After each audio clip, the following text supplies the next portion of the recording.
If you've lived in Vietnam longer than 6 months, you know these three phrases. What's your name? How are you? Are you married? And this doesn't matter if you're talking to a primary student at a school, a bank teller at a bank, or a 60-year-old lady at Bouivin, you're going to always hear these three phrases.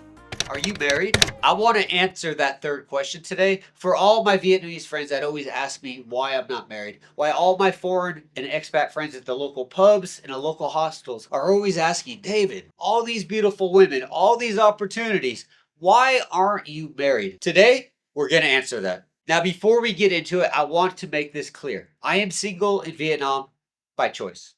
I didn't choose to just marry somebody random, and I didn't follow the weird trend that was going on back in 2015-16, where we got married for TRCs and got married because we decided to just settle. Who wants to smoke with me? For me, I had something else going on. And also, my time living in Vietnam, I dated for a long time actually, and we were going to get married. And the reason why I didn't get married wasn't something rare. This is something a lot of expats go through. Some accept it, some don't. Some never notice it until 5 or 6 years later. But the expectations of the family, the parents, is a big part of the marriage process. And they do truly dictate where the marriage goes and what really happens. But we're going to talk more about that later. So, with that being said, I don't want you guys to think that I'm here trying to convince you not to get married or you should get married. This is just my own personal experience. Always do your research. And with this story today, take some of it with a grain of salt, something to think about, something to consider, so you are ready when you take that step. So, with all that legality stuff out of the way, let's get to the very first thing that usually affects a lot of expats, the cultural differences. Now, the biggest cultural difference is the family. I've stressed this so many times over the years. Before you get married in Vietnam, you must meet the family. I can't stress this enough. When you marry a Vietnamese woman, you are not only marrying her, you're marrying the family. You have to understand who the family is. Because here in Vietnam, you don't marry just the wife like we do in the West. You are incorporating, or rather, adopting the family when you marry the daughter. So it's very important that you make sure that you meet the parents, the mother-in-law, the father-in-law, and understand their expectations for what's going to happen down the road. This isn't learning about what they want to do at the wedding. This is what they expect from you down the road because they do have expectations. It's not going to be different just because you're a foreigner. And they do dictate a lot of the day-to-day life. And this also includes the wedding itself. This means they're typically controlling the wedding, they're planning the wedding. And if you are Vietnamese, married a Vietnamese wife, they're also paying for the wedding, meaning all donation, all money that is given to the wedding from guests is going back to the parents. So you might run into that boat where you're fighting the parents over said money because it's not a small amount of money. We're talking $10,000 to $40,000 sometimes. But again, the culture of Vietnam is the parents pay for the wedding, the parents keep the money. Even though a lot of foreigners are known to pay for the weddings, which is pretty normal, they will still battle the parents for the money. And we're going to look at an example later about this actually happening. But that's just the wedding.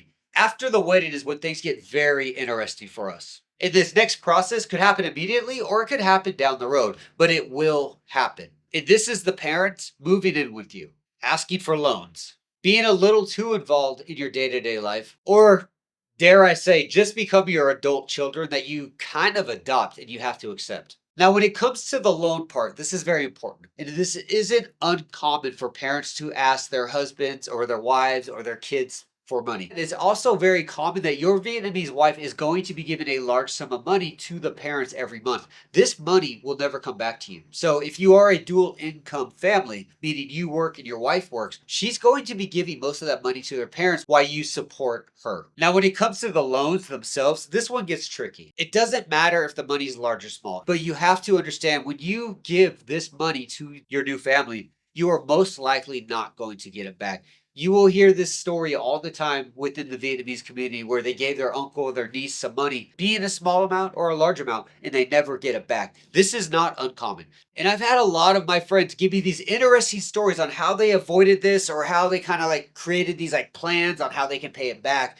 And it seems like to them, it stopped them from asking this question. However, within the family, this topic will never drop. It will be gossip until the end of time that you refuse to take care of your family. Remember, when you get married in Vietnam, you're not only marrying the wife, you're marrying the entire family. And when you're suffocating them financially, this is going to be the talk of the town.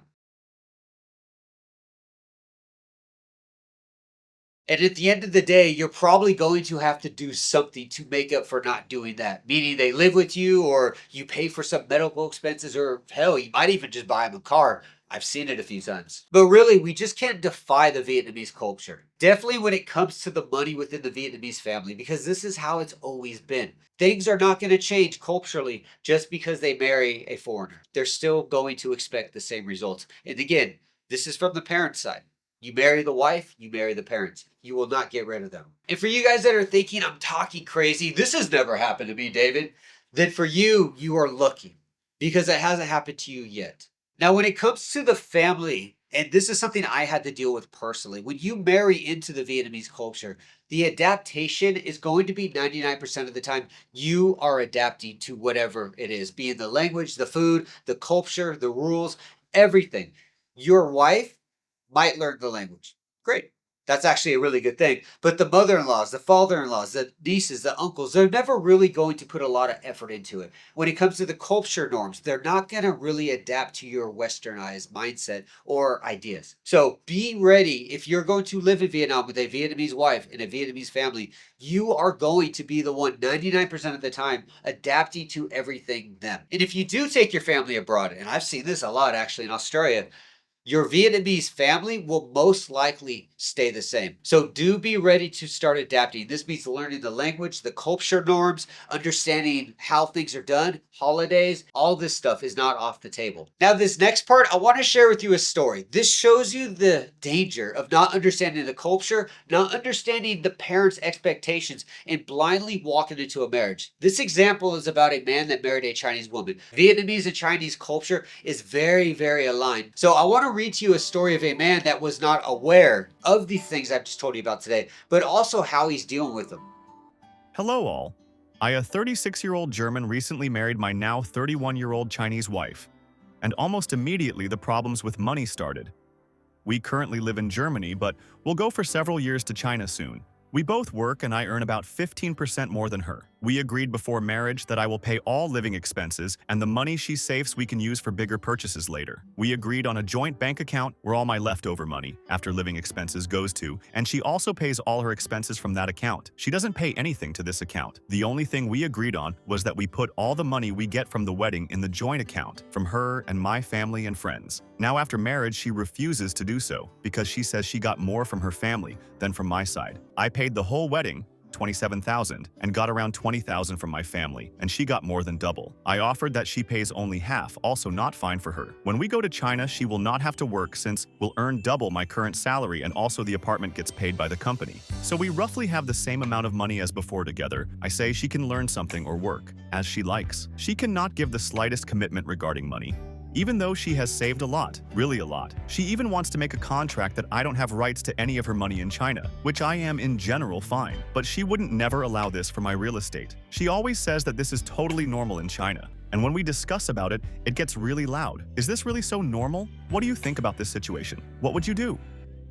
So I hope this Chinese story gave you an insight of what's going on. This is a real story. This is not an uncommon story. So do make sure you understand the parents, their expectations, and understand you are going to be the one that's adapting. And if that's okay with you, everything is fine and you're happy with it, you are going to have an amazing life with your new Vietnamese family.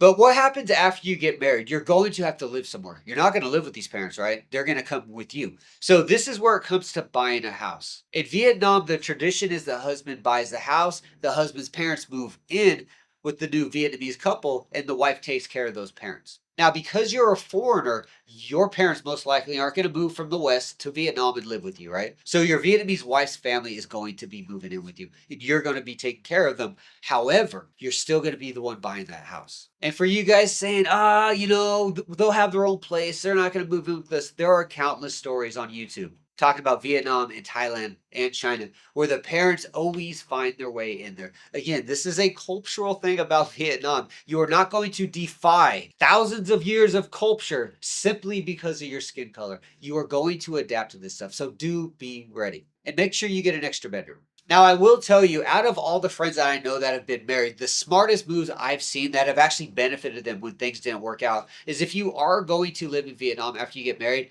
I suggest renting long term. Do a lease. Find a very nice house in a nice area that has that extra bedroom, but don't buy the land. Have a lease. So if there are complications, and I hope there isn't, I don't want to see you guys getting divorced, but if there is a complication, if you paid cash for a house that your wife had to put under her name, because as foreigners, we can't put our name on these types of documents, you will lose it all. And the reason for this is because the parents move into this house. So when you get divorced, they're going to expect you to leave as the foreigner. And you can't evict your ex-wife's parents and tell her to sell the house and then convince a Vietnamese legal court system to give you half the money, knowing that you're going to take that money and leave. This is not going to work in your favor. It never has. So when it does come to the housing, my suggestion, and this is just mine, I'm no legal advisor, this is just my unlicensed professional advice. Do long-term leasing for houses.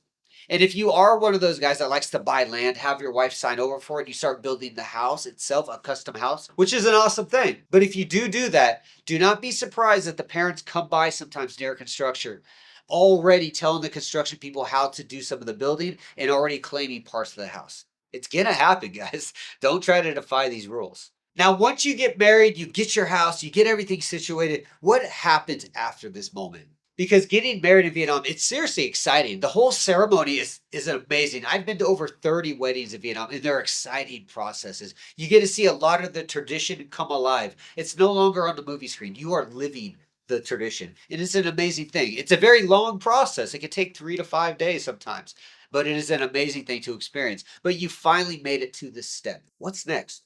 So you are in a new culture. You have a partner that has a different mindset than what you grew up with back home. And legally speaking, you are pretty much part of a brand new country that you are not really that familiar with. This can be exciting, but it can also be really confusing because these changes by themselves are pretty massive. And because of this, it puts you in a position where you're going to have to start adapting, and you're going to adapt a lot. Just like we've talked about before, you are the one that's going to accept these changes and you're going to have to comply. And this comes to the food, the activities, hobbies, family events, traditions, vacations, whatever it is, you are complying. This isn't a bad thing.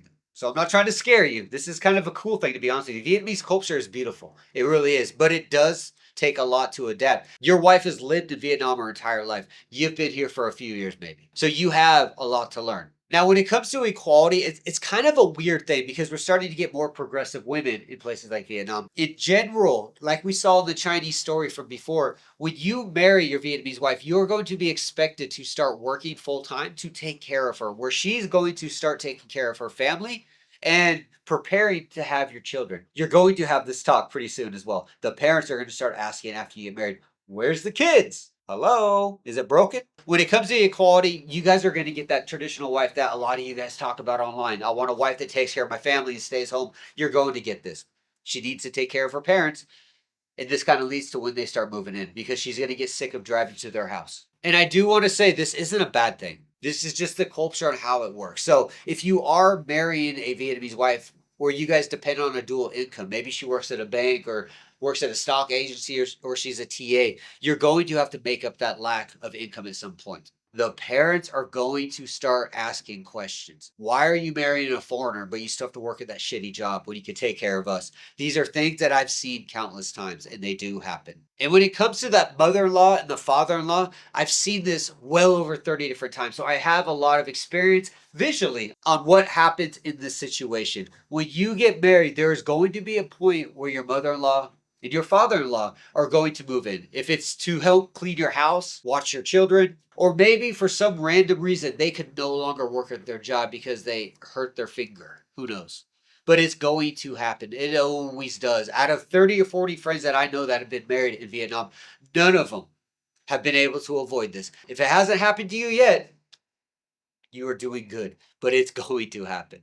Now, when it comes to the visa, this is the really cool part. You are now allowed to claim visa exemption. The visa exemption is you getting a TRC, which is a temporary residency card that's allowed to you after you marry a Vietnamese citizen. This card is going to range between 2 to 5 years. It depends where you go to update this card. This could be as long as 5-year TRCs. There is no one number. It ranges from 2 to 5 years. And this kind of brings us to a sensitive part about this. Make sure you get legal advice. When it comes to the actual marriage itself, and you finally ask the question, you have the wedding, make sure number one, you invite me because I want to be there. But number two, make sure you get legal help. The process itself to get married in Vietnam is actually not that bad. It's not hard at all. The medical exams and a couple documents from the embassy are really all you deal with that take a little amount of time. But make sure you're going through a lawyer. I have seen a lot of agents in Saigon and Hanoi that offer to help foreigners get married to local citizens doing the paperwork. These people are just following a checklist. They don't understand the laws. They don't understand your rights as a foreigner married into Vietnam, and they don't really understand what to do if things go bad. So I strongly suggest find a lawyer, somebody that's going to be able to explain to you a lot of the legalities, and if something does go wrong, what do? You should worry about a prenup. You should worry about divorce down the road. You should understand what could happen in these situations. And an agent is not going to be able to explain this to you. So make sure you get legal advice. There is a lot of lawyers in Saigon and Hanoi that can help you with this. Get it and ask the questions. What's going to happen now? What's going to happen later? What happens in what ifs? Ask the what ifs. This is very important because at the end of the day, you and me are just foreigners in a foreign country. When we get married, we are not citizens. We don't legally vote for anybody. We cannot buy land out here. We cannot get a job without going through the process as normal. We are just temporary residents with a blue card. So make sure you understand your rights. So with all of that out of the way, all the legalities, all the things to expect when you get married, and all the hoopla, let's get to the final question. Why didn't I get married? In short, I just wasn't ready for the marriage life. This had nothing to do with the girl being good or bad. This was just me being younger, not ready to actually commit to a long-term marriage. Does this make me immature? Maybe. But I just wasn't ready. And I'd rather have that choice than hurt somebody else. So I decided at my time I wasn't ready to get married. And I will say when it came to the Vietnamese side of this, when I was going to get married in Vietnam, I really felt a lot of this pressure about the in-laws. And my friends back home, my VitQ friends back home, warned me. They explained to me what was going on, why I was being asked these certain questions, and why these things were happening. And that was not something that gave me cold feet. But it made me really reconsider because I would have to stop everything. And I was committing to something that I truly just wasn't ready for. Now, it wasn't fair to her and it wasn't fair to me. So with that being said, I decided it wasn't the right time. So our separation was fair. It was happy. Nobody walked away angry. No dishes were flying. No cats went across the room. And on top of that, during the marriage process, when we were going through a lot of the paperwork and I was talking to the embassy, one thing that kept coming to my mind was, I'm going to have to move back to America. Am I ready to go back now? And this is just, again, a personal preference. If I get married in Vietnam and I have children in Vietnam, I'm going to want to give them the best future possible. And to do that in Vietnam is not obtainable. I'm going to have to take them back home to a country that allows a bigger, better education, that allows them opportunity they wouldn't have in Vietnam. Remember, as a foreigner marrying a Vietnamese, we're giving them opportunities and we're opening doors they would have never had marrying a local person. And these were things that I really considered, and I just wasn't ready for it yet. So for all of this, it was just a personal preference. And it allows me to keep answering the same question with Vietnam's most famous 3 questions. What's your name? Where are you from? Are you married?